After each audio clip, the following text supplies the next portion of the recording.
শিক্ষার্থী, আশা করা যায় তোমরা সকলে ভালো আছো এবং সুস্থ আছো। আজকে আমাদের পঞ্চম লাইভ ক্লাস, পঞ্চম অধ্যায়ের উপরে। আশা করা যায় তোমরা সকলে স্পষ্টভাবে আমাদের ক্লাসটা শুনতে পাচ্ছ। তো যাই হোক, আমরা আজকে যেহেতু ধারার ক্লাসটা করব, তো ধারার ক্লাসটা করতে গিয়ে যে বিষয়টা আমাদের খেয়াল রাখতে হবে, যে কোনো ধারা তুমি হয়তো দেখবা যে কোনো ধারার ক্ষেত্রে একটা এরকম করে মান দেওয়া থাকে। যে মনে করো 1 দেওয়া আছে, 2, 3 ডট ডট দিয়ে দিয়েছে n তম পদ। ঠিক আছে, n তম পদ দেখাতে বলে আমাদের। হ্যাঁ, তো এরকম যে n তম পদ বলে দিয়েছে, তো এখানে n হবে আমাদের ইনপুট। ঠিক আছে, যে কোনো ধারার শেষতম পদ যেটা হয়ে থাকে সেটা হচ্ছে আমাদের ইনপুট। তো এখানে n যেহেতু দেওয়া আছে, n হচ্ছে আমাদের ইনপুট হবে। এবং একটা জিনিস খেয়াল রাখবে, ধারা করার পূর্বে তোমাদের কয়েকটা বিষয় মাথায় রাখবে। আমরা যেহেতু পূর্বে বলেছিলাম চলক পরিবর্তনশীল, তার মানে কি চলক পরিবর্তন করা যায়, যে কোনো চলক তুমি এখানে ব্যবহার করতে পারবা। কিন্তু এখানে যেহেতু n দিয়েই দিয়েছে, তো n আমাদের ইনপুট হয়ে যাবে। ওকে, আচ্ছা, কেন n আমাদের ইনপুট হবে? কারণ দেখো, যে কোনো ধারা করার সময় আমরা কি বলতে থাকি যে তুমি 50তম পদ দেখানোর জন্য ধারা লেখো, বা 60তম পদের জন্য লেখো, বা 100তম পদ, যে আমরা শেষের যেটা মান বলছি সেটাই কিন্তু আমাদের ইনপুট হয়ে থাকে। ঠিক আছে, এখন তুমি দেখবা, লক্ষ্য করে তুমি যদি দেখো, এখানে একটা প্রথম পদ দেওয়া আছে এবং এদের একটা ব্যবধান আছে, তাই না? তো আমরা যখন ধারা করব, ধারা করার সময় তোমাকে খেয়াল রাখতে হবে আমরা এ চলক ব্যবহার করছি। তো এর মধ্যে সবসময় আমরা প্রথম পদকে রাখবো। ঠিক আছে, এর মধ্যে আমরা কি রাখবো? প্রথম পদকে আমরা এর মধ্যে রাখবো। ঠিক আছে, এখন মান যেহেতু এখানে বৃদ্ধি হচ্ছে, মান যদি বৃদ্ধি হয়, তো আমরা এ গ্রেটার দেন ইকুয়াল এন লিখব। এন আমাদের কি ছিল? শেষ পদ, তাই না? এন আমাদের হচ্ছে শেষ পদ, শেষ পদ। এবং লক্ষ্য রাখবা, শেষ পদের মান যেহেতু বৃদ্ধি হচ্ছে, জন্য আমরা এখানে গ্রেটার দেন দিয়েছি। মান যদি হ্রাস পাইতো তাহলে এখানে আমরা লেস দেন দিতাম। ঠিক আছে না? তারপর এখানে আমরা কি করতে দেখতে পাচ্ছি, মান কিন্তু 1 করে বৃদ্ধি পাচ্ছে। মান যে 1 করে বৃদ্ধি পায়, এটাকে আমরা ইনক্রিমেন্ট অপারেটর বলে থাকি। তো ইনক্রিমেন্ট অপারেটর আমরা কিভাবে লিখি? a equal a plus 1। এবং দেখো, এখানে আমি 1 লিখে দিই, যেহেতু এখানে 1 করে বৃদ্ধি পাচ্ছে। তো আমি এখানে 1 না লিখে আমরা কি লিখতে পারি? মানের পার্থক্য, মানের পার্থক্য। ঠিক আছে, এটা হচ্ছে আমাদের ধারার জন্য। ঠিক আছে, এই জিনিসটা তোমাদেরকে খেয়াল রাখতে হবে। এই কয়েকটা জিনিস তুমি যদি মাথায় রাখতে পারো, তুমি যে কোনো ধারা খুব সহজেই কিন্তু অ্যান্সার করতে পারবা। আশা করা যায় আমরা এই কয়েকটা জিনিস সাধারণত বুঝতে পেরেছি। তো ধারার জন্য প্রথম পদ কি থাকবে? এর মধ্যে আমরা স্টোর করবো। মান যেহেতু শেষ পদ এখানে দেওয়া আছে n, তো আমরা n এর মধ্যে তথ্যগুলো রাখবো। এবং মান যত বৃদ্ধি পাবে, যেমন মনে করো এখানে 1, 2 করে বৃদ্ধি পাচ্ছে, তো আমরা এখানে 1 লিখে দেবো মানের ব্যবধান। এখন যদি মনে করো মান যদি আরো বেশি বৃদ্ধি পায়, তাহলে আমরা সেটা কিন্তু এখানে উল্লেখ করবো। এবং যদি মান যদি হ্রাস পাইতো, তাহলে এখানে কিন্তু আমরা গ্রেটার দেনটাকে লেস দেন করে দিতাম, তাই না? এবং এখানে আমরা প্লাসকে মাইনাস করে দিব। ঠিক আছে, আশা করা যায় এতটুকু আমরা বুঝতে পেরেছি। আমাদের প্রশ্ন কি করা হবে? মনে করো তোমাকে প্রশ্ন করছে যে এরকমই একটা প্রশ্ন দেওয়া আছে, 1, 2, 3 ডট ডট দিয়ে তোমাকে লিখে দিয়েছে n তম পদ দেখানোর জন্য।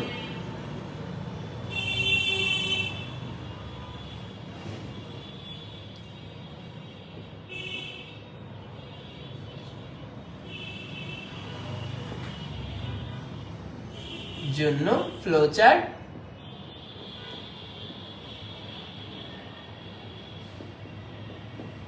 ও অ্যালগরিদম।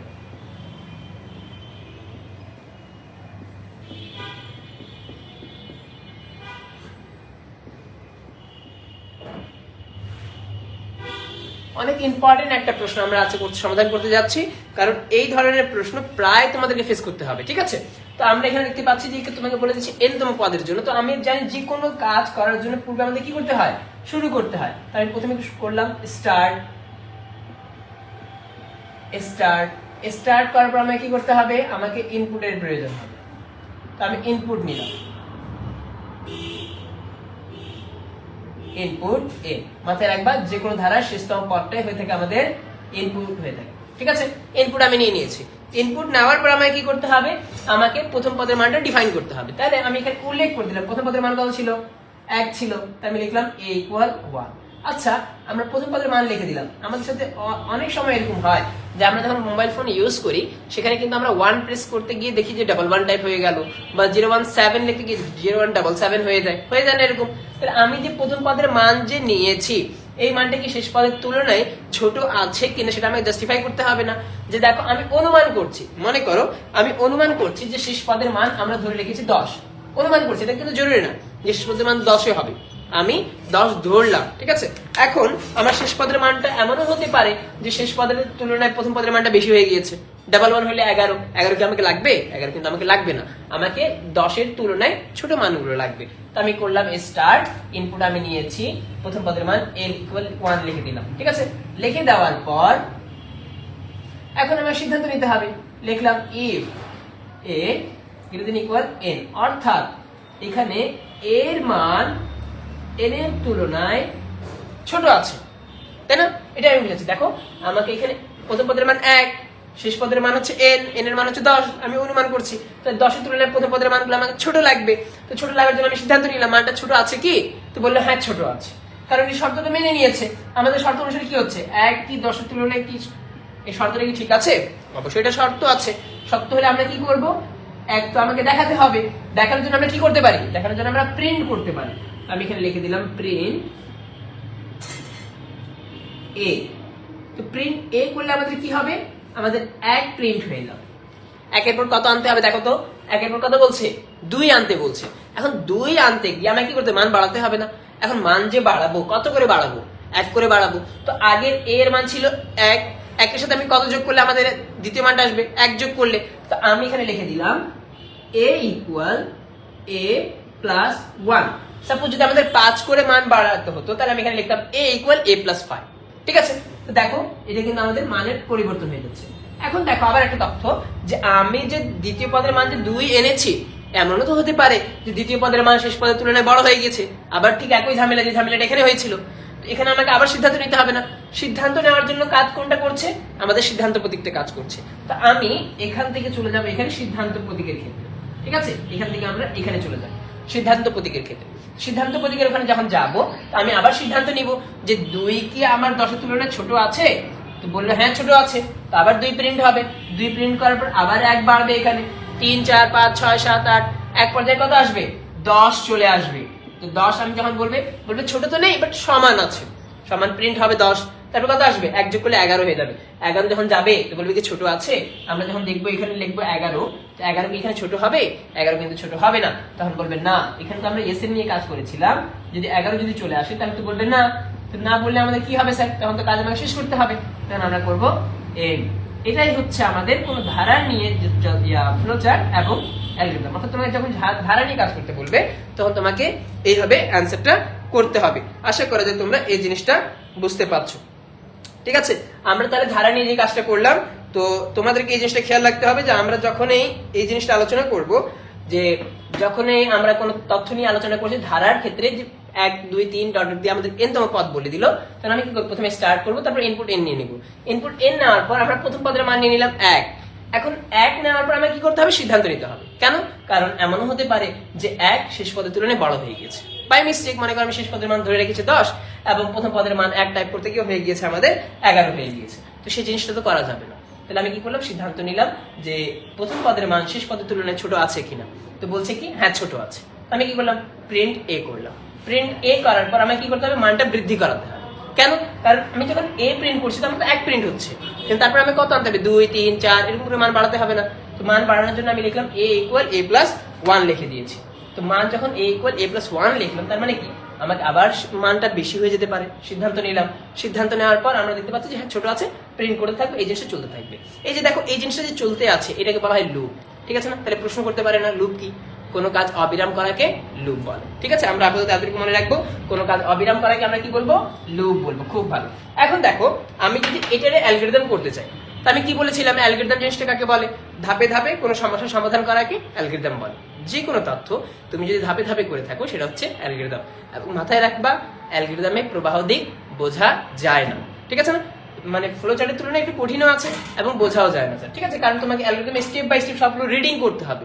ফ্লো চার্টে তুমি প্রবাহ দিক খুব সহজেই দেখে বলতে পারবে যে এখান থেকে এখানে যাচ্ছে, এখান থেকে এখানে যাচ্ছে, কিন্তু অ্যালগরিদমে এই জিনিসটা বোঝা কঠিন আছে। খুব ভালো। এখন দেখো আমি যদি অ্যালগরিদম করি, তো প্রথমে আমাকে কি লিখতে হবে, স্টেপ 1। স্টেপ 1 এ আমরা কি করব, স্টার্ট। আচ্ছা, তারপরে 2 নম্বর স্টেপে কি আসবে, স্টেপ 2। স্টেপ 2 তে হবে ইনপুট। একটু আগে আমি বলেছিলাম যে কোনো ধারার শেষতম পদ হবে আমাদের ইনপুট, তাই না? তো আমি লিখে দিলাম ইনপুট n। কারণ শেষতম পদ ছিল এখানে। আচ্ছা, যদি অনেক সময় ইনপুটের মান দেওয়া থাকে, আমরা পরবর্তীতে এরকমও কোনো একটা কোয়েশ্চেন নিয়ে আসবো যেখানে ইনপুটের মান দেওয়া থাকবে, ঠিক আছে? চিন্তার কোনো দরকার নেই, আমরা সবগুলো কোয়েশ্চেনের সমাধান করবো। তো আমি লিখলাম 3 নম্বর স্টেপে, স্টেপ 3 a equal 1। আচ্ছা, তোমরা কিন্তু অনেক সময় দেখতে পারবা এখানে যে লেখা থাকবে সেট a equal 1, ঠিক আছে? এই জিনিসটা কিন্তু লেখা থাকতে পারে। তো আমরা এখানে লিখলেও কোনো সমস্যা নেই, না লিখলেও কোনো সমস্যা হবে না। তারপর আমরা 4 নম্বর স্টেপে আসলাম, step 4 if a greater than equal n, অর্থাৎ a কি n এর তুলনায় ছোট আছে? আমি পূর্বে তোমাদেরকে বলেছিলাম যে সিদ্ধান্ত প্রতীক যখন আসবে তখন আমাদের ক্ষেত্রে দুটি তথ্য আসবে, একটা হচ্ছে ইয়েস আর একটা হচ্ছে নো, ঠিক আছে না? একটা হচ্ছে ইয়েস আর একটা হচ্ছে নো হচ্ছে। তো ইয়েস হলে কি করতে হবে বলো তো, তোমরাই দেখে বলো। ইয়েস হলে আমরা কি করব? আমরা প্রিন্ট এ করব, ঠিক আছে? আমি এখানে লিখে দিলাম প্রিন্ট এ। আর যদি না হয়ে যায় তাহলে আমি কি করতে হবে? শেষ করতে হবে। তা আমি এখন কি জানি যে কখন শেষ করতে হবে, কোথায় কত নম্বর ধাপে শেষ হবে? আমি তো জানি না। যেহেতু আমি জানি না, এই জন্য এখানে আমি লিখে দিলাম গো টু স্টেপ। এখন যেহেতু কত নম্বর ধাপে শেষ হবে সেখানে আমি গো টু স্টেপ লিখে ছেড়ে দিলাম। কিন্তু যদি ইয়েস হয়ে যায় তাহলে আমি কি করতে হবে? দেখো তো মানটা বাড়াতে হবে না? তো মান বাড়াবো আমি কখন? এর পরের ধাপে আমি মানটা বাড়াবো। তো আমি এখানে লিখে দিই গো টু স্টেপ 5। স্টেপ 5 আমি কি করব? মানটা বাড়াবো। Step 5 a equal a plus 1। কেন এখানে 1 দিলাম? কারণ আমরা দেখতে পাচ্ছি এখানে 1 করে বৃদ্ধি পাচ্ছে। যেহেতু 1 করে বৃদ্ধি পাচ্ছে এই জন্য আমি এখানে 1 দিয়েছি। যদি আমাদের ব্যবধান 2 হইতো বা তার চেয়ে বেশি হইতো তাহলে আমরা কি করতাম? সেই মানটা এখানে বসাতাম। তারপর আমরা লিখলাম a equal a plus 1। দেওয়ার পর আমরা এখানে আবার চলে যাব সিদ্ধান্ত প্রতীকে। তুমি দেখো এখান থেকে কিন্তু আমরা আবার সিদ্ধান্ত প্রতীকের দিকে চলে আসছি। আমরা লিখলাম a equal a plus 1, go to step 4। Step 4। এখন দেখো আবার এখান থেকে আবার এখানে আসবে প্রিন্ট 2 প্রিন্ট করবে, আবার মান বাড়াবে, এক পর্যায়ে আস্তে আস্তে কি হবে? নো হয়ে যাবে। যখন নো হয়ে যাবে কি করব? গো টু স্টেপ, আমরা এখানে লিখে দেই 6, কারণ 6 নম্বর ধাপে আমরা কি করব? শেষ করব, এন্ড। দেখো একদম সহজ, কোনো হাতি ঘোড়া এমন জিনিস না, কিন্তু ধারা একটা এমন তথ্য যেটা আসেই প্রায়, তুমি ধরে নাও ধারা থেকে প্রতি বছর বোর্ডের কোয়েশ্চেন হয়ে থাকে এবং এমসিকিউ থাকেই, ঠিক আছে? যখনই তোমাকে কোনো কঠিন প্রশ্ন আসবে তোমাকে এই জিনিসটা খেয়াল রাখতে হবে, ধারা নিয়ে প্রশ্ন করা হবে তোমাকে, ঠিক আছে না? এখানে আমরা একটা সহজ ধারা দেখেছি, 1 2 3 ডট দিয়ে এন তোমার দেখেছি। এখন জরুরি আছে কি যে তোমার কাছে 1 2 3 থাকবে? আসলে এটা কিন্তু জরুরি না, এখানে কিন্তু বিভিন্ন ধরনের মান কিন্তু আসতে পারে, ঠিক আছে না? কেমন বিভিন্ন ধরনের মান আসতে পারে? সাপোজ মনে করো তোমাকে প্রশ্ন করলো যে 1 3 5 7 করতে পারে না? আমাকে প্রশ্ন করলো 1 3 5 7। তো আমাকে যদি প্রশ্ন করে দেয় যে 1 3 5 ডট দিয়ে আমি লিখে দিলাম, এখানে মনে করো n লিখে দিয়েছি। যদি তোমার কাছে এই ধরনের পরিবর্তন থাকে 1 3 5 7 ডট দিয়ে n লিখে দিল, ঠিক আছে না? যদি এইরকম তথ্য দেওয়া থাকে তাহলে আমাদের কি পরিবর্তন হচ্ছে দেখো তো। প্রথম পদের মান 1 আছে, প্রথম পদের মান 1 ঠিক লেখা আছে, মান বৃদ্ধি পাচ্ছে। দেখো আমরা এখানে বৃদ্ধি করেছি এবং কত করে বৃদ্ধি পাচ্ছে?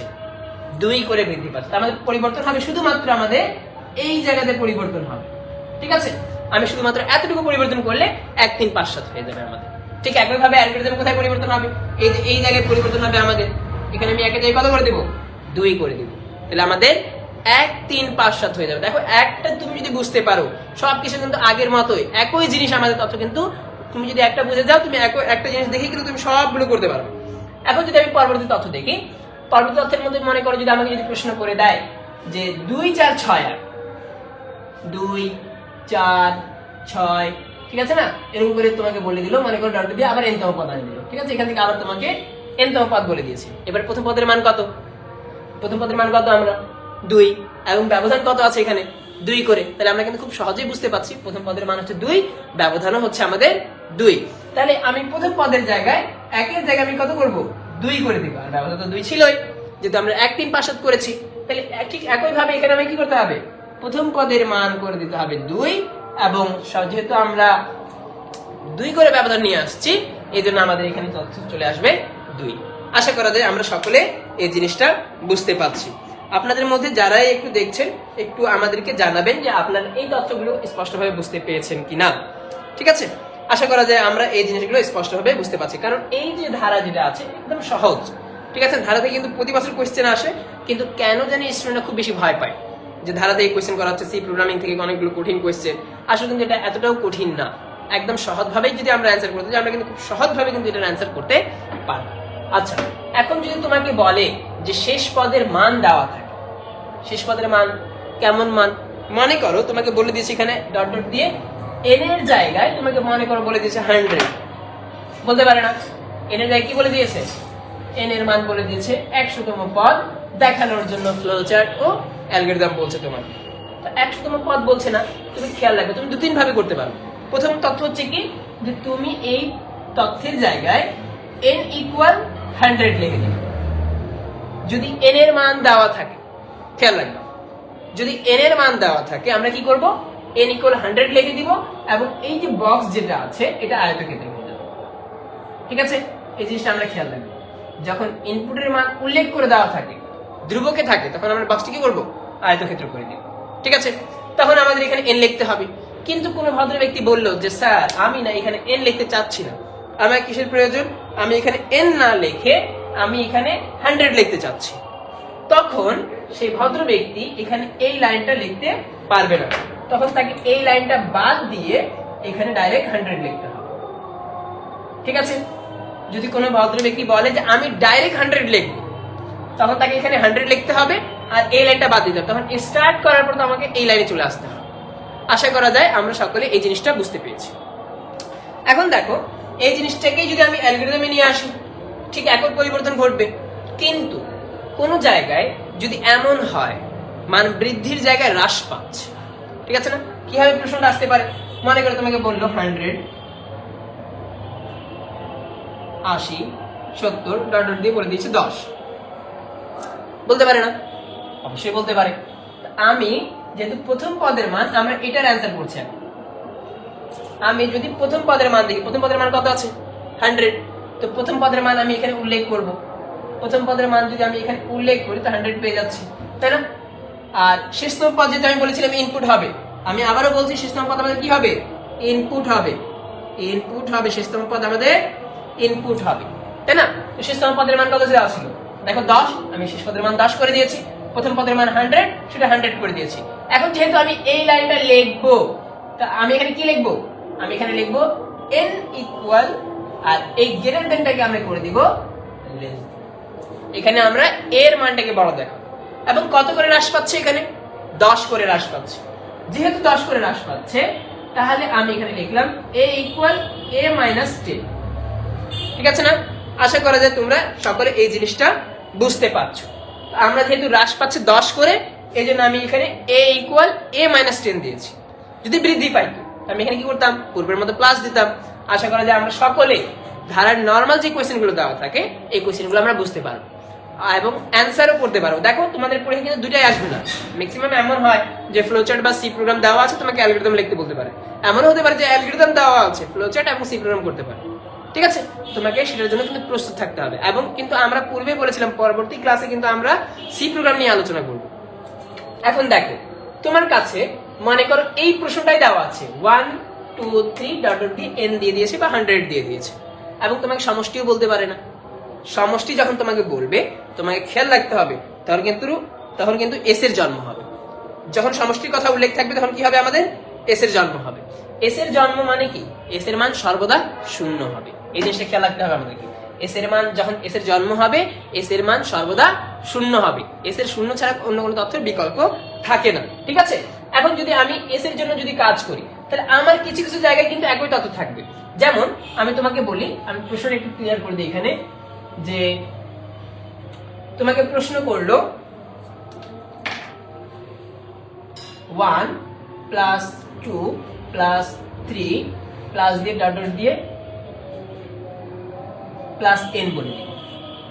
তো n যখন বলে দিবে তখন তো আমাকে ইনপুটের বক্সটা আগের মতোই হবে, তাই না? তো আমি ইনপুটের বক্সটা কি করব? আগের মতোই করব। এখানে তো আমি আর চেঞ্জ করতে পারবো না, তাই না? তো আমি এখানে লিখলাম ইনপুট n, যেহেতু n তম পদের কথা বলা আছে, তাই না? প্রথম পদের মান কত আছে?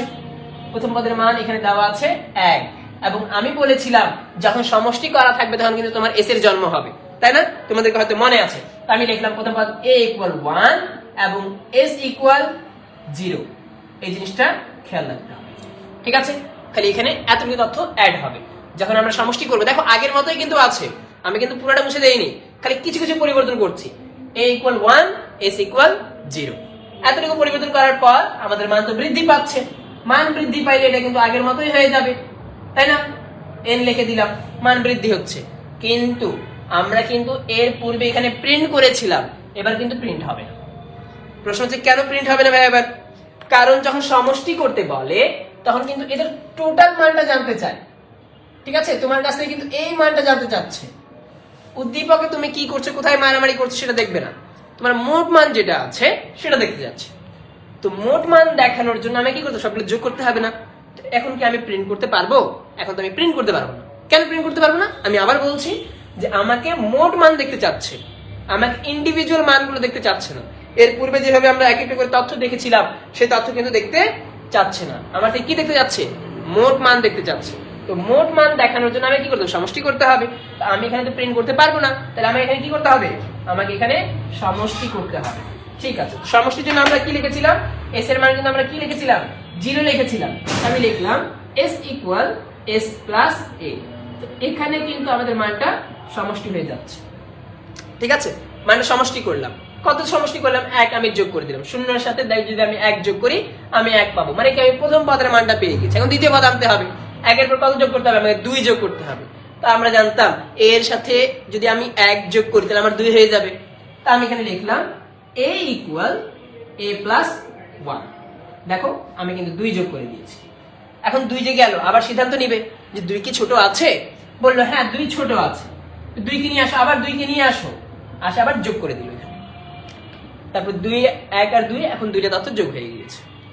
আবার এখানে 1 আসলো, এর সাথে আবার 1 যোগ করলো, কারণ এর মান তো 2 ছিল। 2 এর সাথে আবার 1 যোগ করলাম, কত হয়ে গেল? 3। আবার সিদ্ধান্ত নিল 3 কি ছোট আছে? বললো হ্যাঁ ছোট আছে।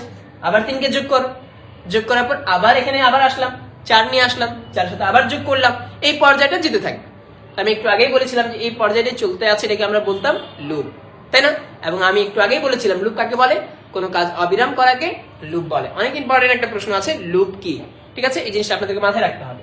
তো এই পর্যায়টা যখন চলতে থাকবে, এক পর্যায়ে এটা না হবে। যখন না হয়ে যাবে তখন কিন্তু আমাকে কি করতে হবে? যে কতগুলো সংখ্যা আমি যোগ করেছি সেটা আপনাকে দেখাতে হবে এখানে। তো যতগুলো সংখ্যা আমি যোগ করব সেই তথ্য কিন্তু আমাদেরকে দেখাতে হবে এখানে, ঠিক আছে? তো আমি যে এই তথ্যগুলো যে দেখাবো, এই তথ্যগুলো দেখানোর জন্য আমাদের খেয়াল রাখতে হবে এখানে যতগুলো তথ্য আছে সবগুলো তথ্য যদি আমি দেখাতে চাই তাহলে কি করতে হবে? অবশ্যই প্রিন্ট করতে হবে। তো প্রিন্ট করার জন্য আমি এখানে লিখলাম প্রিন্ট এস। যখন আমি প্রিন্ট এস করব তার মানে কি? এদের টোটাল মান যেটা আছে, সম্পূর্ণ মান, সেটা কিন্তু এখানে যোগ হয়ে যাবে। আশা করা যায় তোমরা এই জিনিসটা বুঝতে পেরেছো। সম্পূর্ণ মানটা এখানে যোগ হবে, যোগ করার পর আমি অ্যানসারটা দেখাবো। অ্যানসারটা দেখানোর পর আমি কি করতে হবে? শেষ করে দিতে হবে। শেষ করার জন্য আমি কি করব? অবশ্যই আমরা জানি এন্ড, ঠিক আছে না? একদম দেখো সহজ জিনিস আছে, কোনো হাতি ঘোড়াকে এখানে কঠিন নেই, ঠিক আছে? এবং আমি তোমাদেরকে বলেছিলাম যে আমরা চলক কিন্তু পরিবর্তন করতে পারি। এবং তোমরা খেয়াল রাখবা, অনেক সময় আমাদের সাথে এমন হয় যে উদ্দীপকে মনে করো তোমাদের এখানে দেওয়া আছে যে আই, আমি যেখানে এ ব্যবহার করেছি সেখানে তোমাদের অনেক সময় দেওয়া থাকবে যে আই দেওয়া আছে, অথবা কে দেওয়া আছে, অথবা বিভিন্ন ধরনের তথ্য কিন্তু দেওয়া থাকতে পারে, ঠিক আছে? এই জিনিসটা তোমাদেরকে খেয়াল রাখতে হবে। তো যদি মান চলক পরিবর্তন হয়ে যায় তোমাকে প্যানিক করা যাবে না, ঠিক আছে? প্যানিক করা যাবে না, সেই জিনিসটা তোমাকে সহজ সরল ভাবে নিতে হবে এবং যাতে তুমি সহজেই অ্যান্সার করতে পারো এই জিনিসটা তোমার মাথার মধ্যে রাখতে হবে। আশা করা যায় আমরা সকলে এই জিনিসটা বুঝতে পেরেছি। এবং যদি কোনো ব্যক্তি যদি বলে এটার অ্যালগরিদম কেমন হবে, ঠিক আছে না? দেখো একদম কঠিন জিনিস না, আমরা খুব সহজভাবেই কিন্তু এটা জিনিসটা করেছি। এটা যদি আমি অ্যালগরিদম বলি, তো দেখো অ্যালগরিদমটা কিভাবে আমরা করব। অ্যালগরিদমটা করার জন্য আমি একটুখানি এখানে পরিবর্তন করে দেই যে আমরা প্রথমে যে স্টেপগুলো ছিল আমি সেখানে বলেছিলাম শুধুমাত্র এস এর জন্ম হবে, তাই না? তো আমি এ ইকুয়াল লিখে দিলাম 1 এবং এস ইকুয়াল 0 লিখে দিলাম। যেহেতু সমষ্টি করছি, এস ইকুয়াল মানে আমাদের কি হবে? সর্বদা 0 হবে। এখন দেখো আমি এখানে কি প্রিন্ট করতে পারবো? আমি এখানে চাইলে প্রিন্ট করতে পারবো না। কারণ কেন পারবো না? কারণ ইয়েস এ তো আমাকে প্রিন্ট হবে না, আমার প্রিন্ট কার মধ্যে হচ্ছে? নো এর মধ্যে হচ্ছে, অর্থাৎ এই প্রিন্ট আমার এখানে চলে আসবে। অথবা কেউ যদি বলে স্যার আমি না নো এ প্রিন্ট করবো না, আমি কি করবো? নতুন একটা স্টেপে প্রিন্ট করবো। কোনো সমস্যা নেই, আমি ইয়েস লিখলাম। ইয়েস লেখার পর আমাকে কি করতে হবে, আমাকে এখন মানটা সমষ্টি করতে হবে। সমষ্টি কত নাম্বার ধাপে করবো, আমি মনে করো 5 নাম্বার ধাপে আমি সমষ্টি করবো।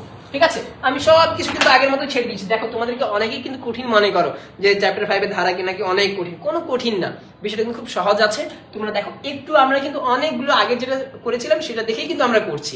এখানে কিন্তু হাতে ঘোড়া কোনো কিছু পরিবর্তন আমরা করছি না।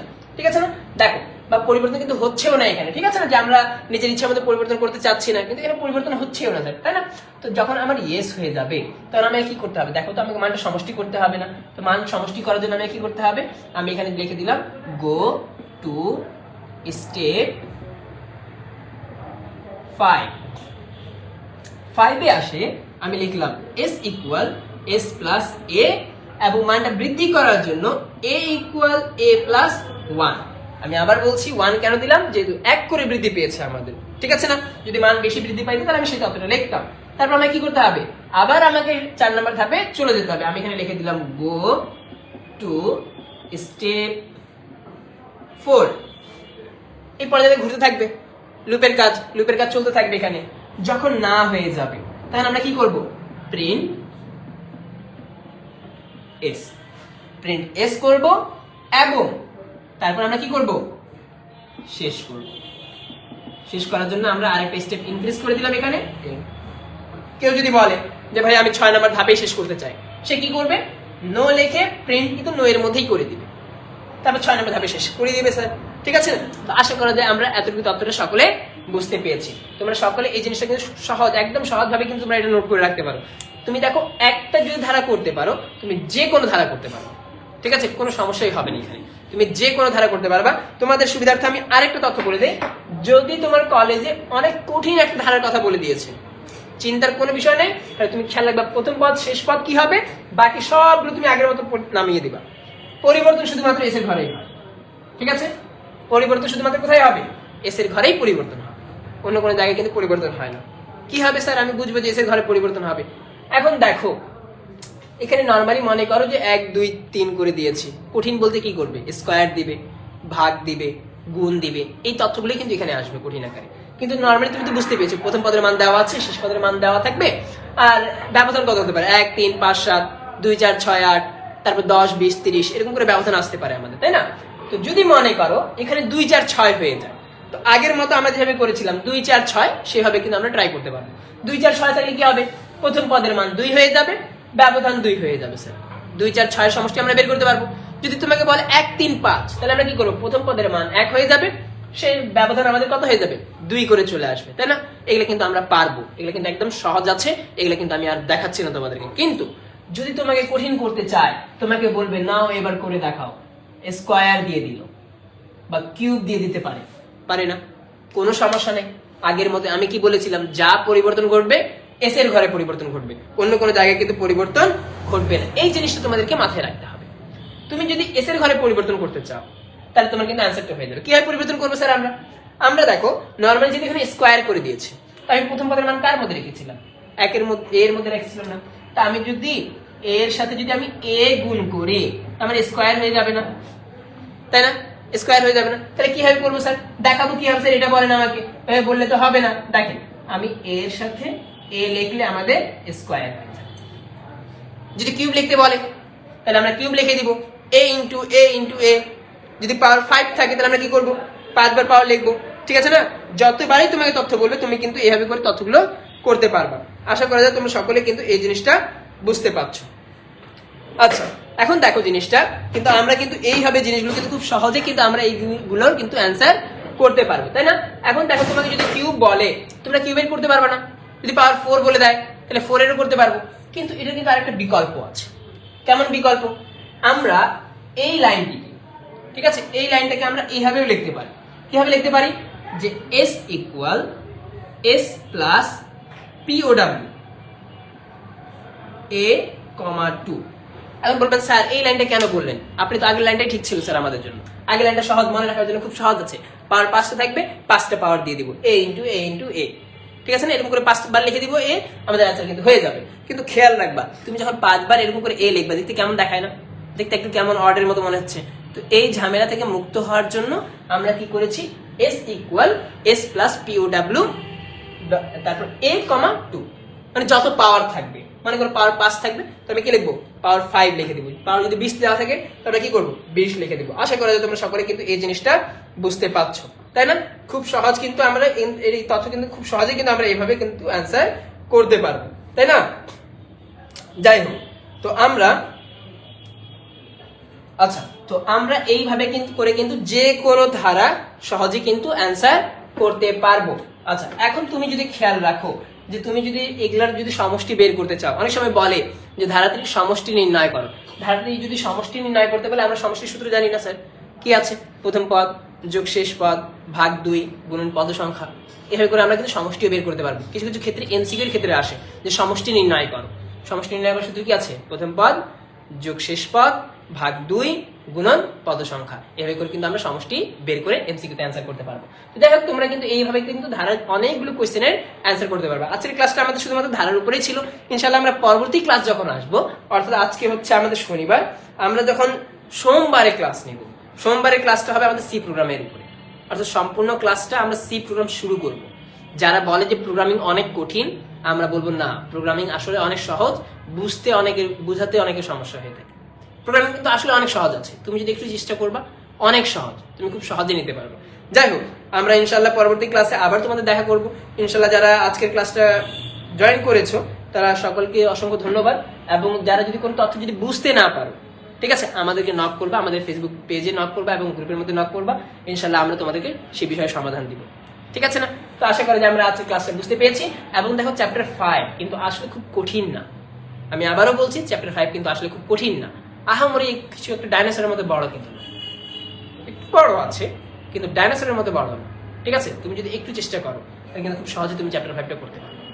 এবং এছাড়া তো আমাদের লাইভ ক্লাসটা আছে, এবং যতগুলো তথ্য আছে সবগুলো চেষ্টা করবো আমরা তোমাদের লাইভ ক্লাসের মধ্যে সমাধান করে দেবো। তো ইনশাল্লাহ আমরা সবকিছু যেহেতু বুঝতে পারছি, আমরা ইনশাল্লাহ তোমাদের সাথে পরবর্তী ক্লাসে আবার দেখা করবো, চিন্তার কোনো বিষয় নেই। এবং পরবর্তী ক্লাস থেকে আমরা সি প্রোগ্রাম শুরু হবে। তোমরা তোমাদের ফ্রেন্ডদেরকে একটু মেনশন করে দিও যাতে তারাও আমাদের ক্লাসটা দেখতে পারে। তোমরা সকলে ভালো থাকো, সুস্থ থাকো। আসসালামু আলাইকুম।